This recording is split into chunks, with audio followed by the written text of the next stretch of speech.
Paseos por la Sierra, con Alberto Garín.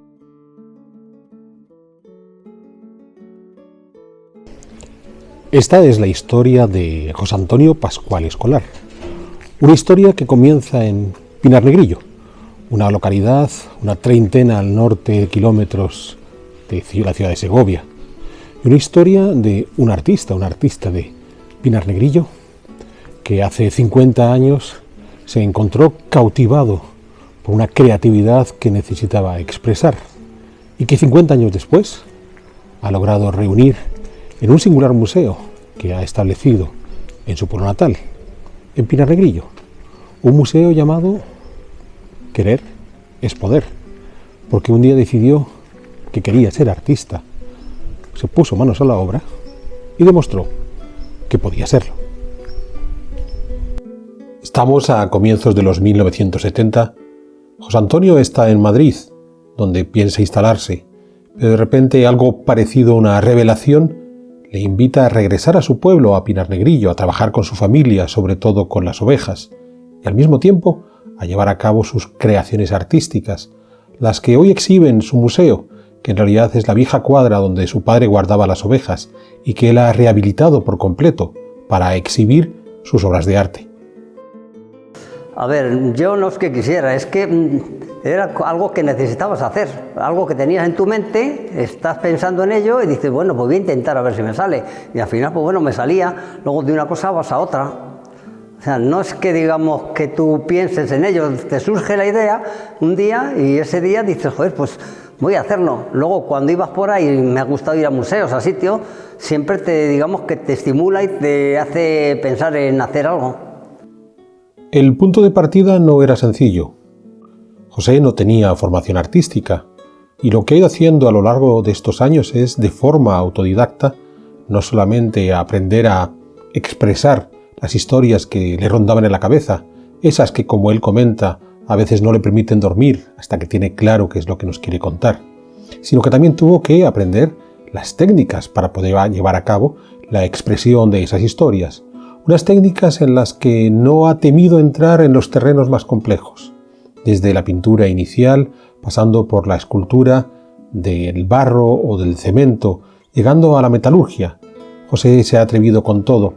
y a la larga, porque tenía esa necesidad imperiosa de transmitir, de contar, de narrar las historias que le bullían en la cabeza. Es cierto que el punto de partida fue el propio Pinarnegrillo, las costumbres, los lugares, los sitios, las gentes o las leyendas del pueblo. Pero rápidamente se dio cuenta que Pinarnegrillo se le quedaba un poco pequeño y que aspiraba a llevar a cabo un plan más ambicioso, un plan que le permitiera tratar de contar a través de su arte la totalidad de la provincia de Segovia. Y fue así como se lanzó a una singular aventura, la de recorrer todos los pueblos de Segovia, fotografiar las iglesias parroquiales de todos esos pueblos y después pintarlas. Y pintarlas sobre el más singular de los soportes, platos sencillos donde, a partir de esa fotografía que él mismo había tomado, pintar esas iglesias, utilizando una técnica realmente artesanal, puesto que en gran medida va a pintar con rotuladores, como él dice, de marca Inoxcrom.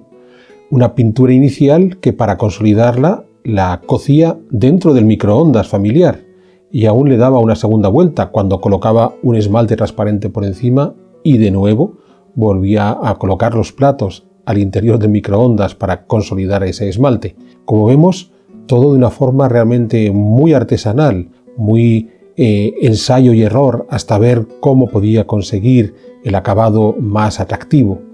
Lo llamativo es que él tenía que dedicarse a cuidar las ovejas, los rebaños de la familia, pero afortunadamente sus otros parientes, en especial su hermano, que era cartero, cuando el hermano cartero terminaba su ronda, si le podía regalar unas pocas horas a José para que trabajara en sus platos, mientras ese otro hermano seguía cuidando de las ovejas, pues le daba al muchacho esa oportunidad de no dejar de seguir desarrollando sus obras de arte. Eso sí, si en alguna de estas localidades, aparte de una iglesia vistosa, podía observar otros bienes arquitectónicos notables, palacios, castillos, murallas, José también los fotografiaba y luego los pintaba. Y hasta aquí podría haber sido su trabajo, el hombre que pintaba platos con los monumentos más significativos de los pueblos de Segovia. Pero esto no era más que uno de los múltiples proyectos que le bullen en la cabeza a José Antonio Pascual. Porque si algo le atrae a José es la posibilidad de experimentar con otros materiales.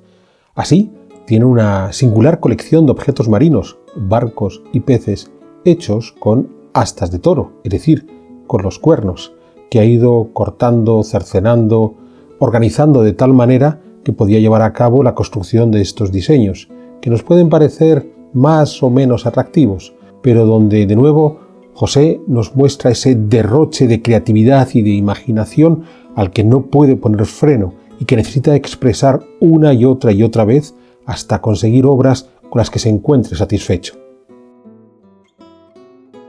Pero va más allá. No solamente es poder trabajar diferentes materiales, sino qué ocurre con esos objetos que han perdido su vida útil, como estas cantareras de leche, y parece que ya no tienen mayor función. Para José, se convierten en soportes para sus obras de arte, de modo que es fácil encontrar en el punto limpio, viendo lo que los demás consideran que son esos objetos inútiles y que para José en su cabeza rápidamente se convierten en un lugar donde seguir haciendo arte. Pero más allá de estas experimentaciones con diferentes tipos de materiales y de soportes, lo que realmente enciende la creatividad de José es la historia de Pinar Negrillo. El Pozo del Concejo desapareció hace ya unas cuantas décadas cuando decidieron sustituirlo por la fuente contemporánea, pero José no quedó conforme y decidió reconstruirlo como él sabe que estaba y como él piensa que incluso podría volver a estar si las autoridades decidieran reinstalar las piezas que hay del pozo dispersas por aquí y allá por el pueblo. Por supuesto, fue un momento para experimentar con la piedra, pero sobre todo para evocar memorias. Y es que esas historias de su pueblo también las ha reflejado en las galerías de personajes que ha elaborado en sus figuras de cerámica. De partida, para mostrarle esos personajes a los miembros de su familia, en especial a sus sobrinos, y así poder contar las historias de antaño. A la larga, porque empieza a reflejar un mundo que desaparece y que solo el artista es capaz de mantener en nuestra memoria, hacer evocar ese pasado, incluso de una forma probablemente más atractiva y menos dura de lo que realmente fue cuando estas gentes vivieron esos tiempos de antaño.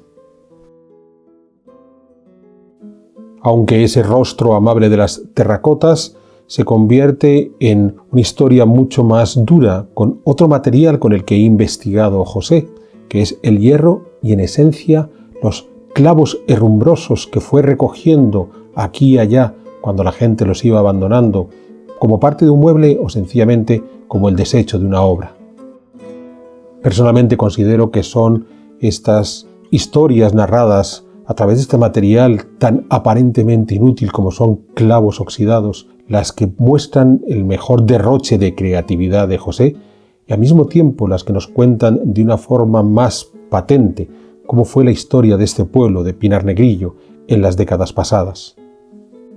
Incluyendo quizás uno de los pasajes más propios de todos estos pueblos de Castilla que más han marcado la historia reciente y que a la larga es el que abrió la herida que sigue aún sangrando en estos pueblos, que es el de la migración, esa migración de los años 50, 60, 70 a las grandes ciudades donde estos campesinos buscaban oportunidades para una mejor vida. Nadie les obligaba a marcharse, ellos querían esa mejor vida, pero que José ha sabido narrar de una forma exquisita, de nuevo, con un material tan aparentemente pobre como es el hierro oxidado. El Museo de José va más allá de sus obras de arte. En el antiguo corral de su casa ha habilitado una sección más etnográfica, pero en esta visita que hemos hecho hoy no hemos querido incluirla, porque nos apetecía poner el acento sobre esa creatividad tan singular de José Antonio. Hemos de pensar que probablemente, de no haber sido un pastor de ovejas de un pequeño pueblo de Castilla, si hubiera sido un artista desarrollándose en una gran ciudad, quizás habría podido llegar muy lejos con ese su arte. Pero la ventaja de tenerlo en Pinar Negrillo es que nos permite ver cómo la creatividad se encierra en cualquier lugar y al mismo tiempo la posibilidad de establecer esa memoria artística de este pequeño lugar o de cualquier otro pequeño lugar es posible. Solo hay que tener el empeño y la voluntad de alguien como José Antonio Pascual de querer llevarlo a cabo. A ver, pues porque digamos que si tú haces las cosas es para que las vean los demás, no para tenerlas, hacerlo y guardarlo no tiene sentido. Y luego un poco, pues bueno, dices, si hago el museo, doy opción a que venga gente, lo vea y puedan decidirse, y ese estímulo que tienen ahí o ese miedo a hacer algo que no les sale, pues que piensen que si quieren sí que pueden hacerlo.